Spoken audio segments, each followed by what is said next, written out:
Sa ibang balita, iginiit ng bansang China na maharap sa parusa ang sino mang lalabag sa soberenya nito sa West Philippine Sea. Batay sa ulat ng Xinhua News Agency, naglabas ng regulasyon ng Chinese Supreme Court na nagsasaad na pananagutin nila ang mga dayuhan maging ang Chinese citizen na magsasagawa ng illegal hunting or fishing at pagpatay sa mga endangered wildlife sa kanilang nasasakupang karagatan. Giit ng China, ang naturang kautusan ay nagbibigay sa kanila ng legal na basihan upang masigurong mananatili ang kaayusan, kaligtasan at katiwasayan sa naturang teritoryo. Sinabi pa ng China na sino mang lalabag sa kautusan na ito ay maaaring pagmultahin o makulong ng hanggang 1 taon.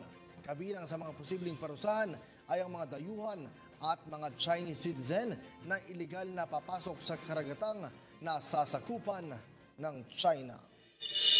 Ako po si Cathy San Gabriel. Subscribe na sa PTV YouTube channel.